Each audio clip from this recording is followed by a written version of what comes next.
जय श्री शनिदेव महाराज की। आज शनिवार अष्टमी के दिन अगर आप इस चमत्कारी मंत्र का 1 मिनट श्रवण कर लेते हैं तो उसी समय आपको धन की समस्या हमेशा के लिए दूर हो जाएगी, सारी मनोकामना, सारी इच्छा पूर्ति हो जाएगी। यह चमत्कारी मंत्र इतना चमत्कार है कि आपके बैंक में करोड़ों रुपए प्राप्त हो जाएंगे और आपको पता भी नहीं चलेगा। बैंक वाले भी चौंक जाएंगे और धन का दरवाजा खुद खुल जाएगा और पैसा खींचता हुआ आपके पास आएगा।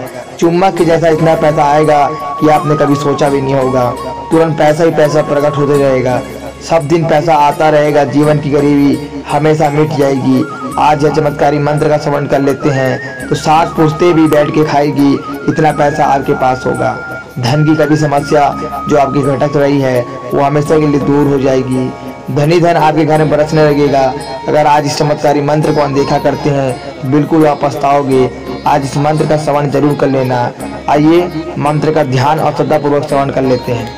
ओम नीलांजना समाभासम रविपुत्रम यमराजना छायामार्तदंड संभूतम तम नमामि शनेश्वरम। नीलांजना समाभासम रविपुत्रम यमराजन छायामार्तदंड संभूतम तम नमामि शनेश्वरम। नीलांजना समाभासम रविपुत्रम यमराजन छायामार्तदंड संभूतम तम नमामि शनेश्वरम।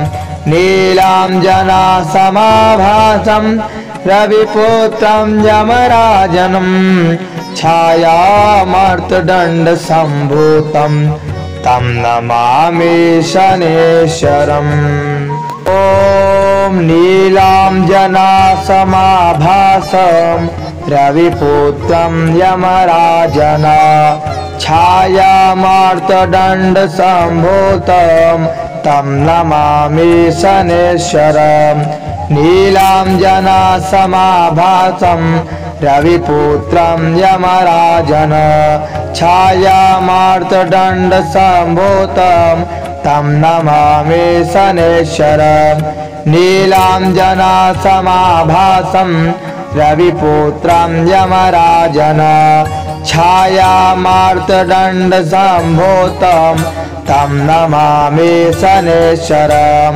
नीलांजना समाभासम रविपुत्रम यमराजनम छायामार्तदंड संभूतम तम नमामि शनेश्वरम।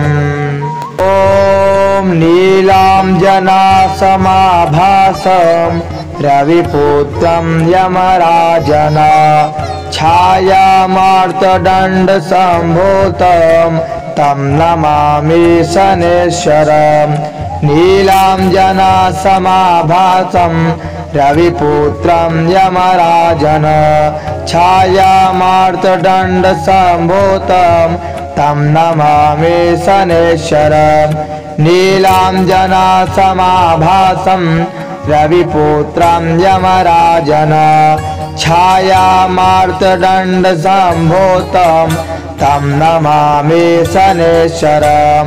नीलांजना समाभासम रविपुत्रम यमराजनम छायामार्तदंड संभूतम तम नमामि शनेश्वरम। ओम नीलांजना समाभासम रविपुत्रम यमराजन छायामार्तदंड संभूतम तम नमामि शनेश्वरम। नीलांजना समाभासम रविपुत्रम यमराजन छायामार्तदंड संभूतम तम नमामि शनेश्वरम।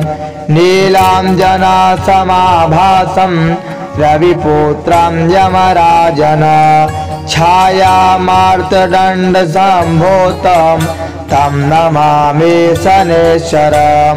नीलांजना समाभासम रविपुत्रम यमराजनम छायामार्तदंड संभूतम तं नमामि शनेश्वरम्। ॐ नीलाञ्जनासमाभासं रविपुत्रं यमराजन छायामार्तण्डसम्भूतं तं नमामि शनेश्वरम्। नीलाञ्जनासमाभासं रविपुत्रं यमराजन छायामार्तण्डसम्भूतं तं नमामि शनेश्वरम्। नीलाञ्जनासमाभासं रविपुत्रं यमराजन छायामार्तण्डसम्भूतं तं नमामि शनेश्वरम्। नीलाञ्जनासमाभासं रविपुत्रं यमराजनं छायामार्तण्डसम्भूतं तं नमामि शनेश्वरम्। ॐ नीलाञ्जनासमाभासं रविपुत्रं यमराजन छायामार्तण्डसम्भूतं तं नमामि शनेश्वरम्। नीलाञ्जनासमाभासं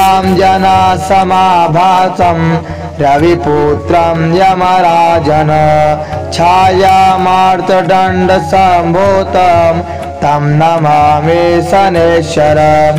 नीलाञ्जनासमाभासं रविपुत्रं यमराजन छायामार्तण्डसम्भूतं तं नमामि शनेश्वरम्। नीलाञ्जनासमाभासं रविपुत्रं यमराजनं छायामार्तण्डसम्भूतं तं नमामि शनेश्वरम्। ॐ नीलाञ्जनासमाभासं रविपुत्रं यमराजन छायामार्तण्डसम्भूतं तं नमामि शनेश्वरम्। नीलाञ्जनासमाभासं रविपुत्रं यमराजन छायामार्तण्डसम्भूतं तं नमामि शनेश्वरम्। नीलाञ्जनासमाभासं रविपुत्रं यमराजन छायामार्तण्डसम्भूतं तं नमामि शनेश्वरम्। नीलाञ्जनासमाभासं रविपुत्रं यमराजनं छायामार्तण्डसम्भूतं तं नमामि शनेश्वरम्। ॐ नीलाञ्जनासमाभासं रविपुत्रं यमराजन छायामार्तण्डसम्भूतं तं नमामि शनेश्वरम्। नीलाञ्जनासमाभासं रविपुत्रं यमराजन छायामार्तण्डसम्भूतं तं नमामि शनेश्वरम्। नीलाञ्जनासमाभासं रविपुत्रं यमराजन छायामार्तण्डसम्भूतं तं नमामि शनेश्वरम्। नीलाञ्जनासमाभासं रविपुत्रं यमराजनं छायामार्तण्डसम्भूतं तं नमामि शनेश्वरम्।